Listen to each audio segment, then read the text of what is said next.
రాయలు పాలించిన ప్రాంతం, రతనాలు రాసులు పోసి వర్తకం జరిపిన సీమ, రతనాల సీమ రాయలసీమ. ఆ సీమలో రాజారెడ్డి జయమ్మ దంపతులకు పుట్టిన ఒక రారాజు రాజశేఖరుని కథ ఇది మన రాజన్న కథ.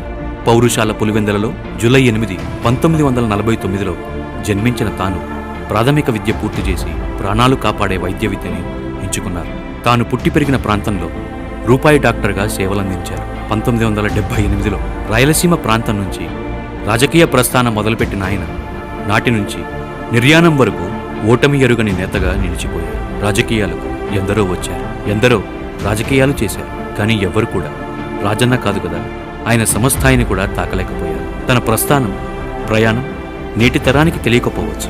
అందుకే మరొక్కసారి ఆయన ఎవరో ఏం చేశారో గుర్తు చేద్దాం.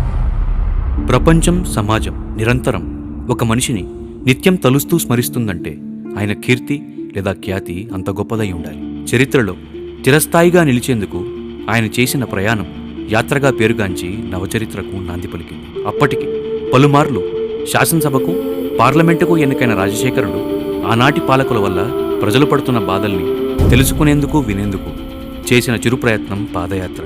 ఎందరో ఇది చరిత్రలో భాగమవుతుంది అని అనుకున్నారు, కానీ ఇదే చరిత్ర అయింది. 11 జిల్లాలు, 1500 కిలోమీటర్లు పాద ప్రయాణంలో ప్రజల గుండెలకు ఈయన్ని చేరువ చేసింది. ఆయన కళ్లకు కరువు నెల దాహం కనిపించింది. ఆయన చేతులను బడుగు జీవుల జీవితానికి భరోసా ఇచ్చేలా చేసింది. అనారోగ్యపు విలయతాండవం ఆరోగ్యశ్రీని తేవాలనే తలంపు తెచ్చింది. అన్నదాతల కన్నీరు, నీరు, కరెంటు ఉచితంగా ఇచ్చేలా ఉత్తేజపరిచింది.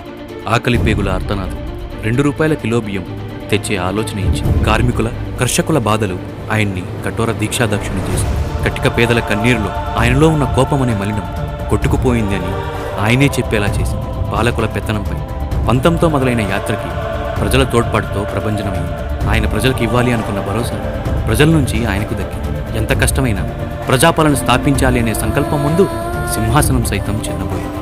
ఎన్నికల యుద్ధంలో ఈయన పూరించిన శంఖారావం, ప్రజలు చేసిన సింహనాదం రాజశేఖరుణ్ణి శిఖరాగ్రాన నిలిపింది. నాటి నుండి రాజశేఖరుని రాజ్యపాలన మొదలై రాజన్న పాలనగా పేరుగాంచింది.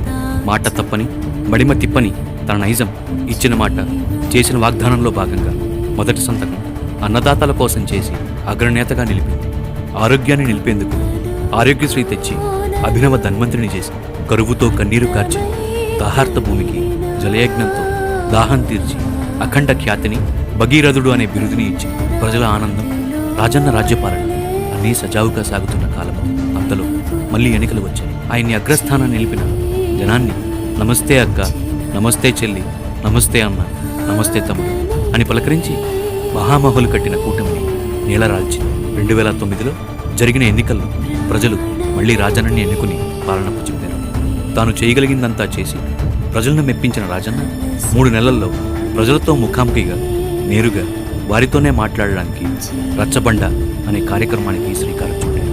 అలా ప్రజల వద్దకు వెళ్ళాలి అని సంకల్పించిన ఆయన కాటు వేసిన ప్రళయకాలానికి, విధివిక్రింతకి లొంగి ఆయనే విడిచారు. కానీ నేను మరోలో అనుకుంటాను, నిత్యం స్వార్థం నిండిన ఈ భౌతిక ప్రపంచంలో సేవకుడే నాయకుడు అవ్వటం ఇంద్రుడికి సైతం ఈర్ష తెప్పించింది.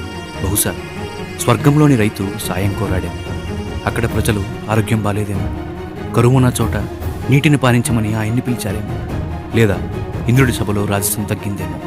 మనిషిగా వచ్చాడు, మెరుపులా మెరిచాడు, దైవమై ఎగిచాడు. పల్లెల్లో రైతున్నంతకాలం, పొలంలో మట్టున్నంతకాలం, పేదోడి గుండె కొట్టుకున్నంతకాలం, ఇవన్నీ ఎందుకు? సూర్యచంద్రులు ఉన్నంతకాలం నువ్వు మా మధ్య, మాలోనే ఉంటావు రాజన్న. అందుకే ఎవరు వైఎస్ఆర్ అమర్ రహే అనకండి. వర్ధిల్లాలి వైఎస్ఆర్, జిందాబాద్ వైఎస్ఆర్, వైఎస్ఆర్ లివ్స్.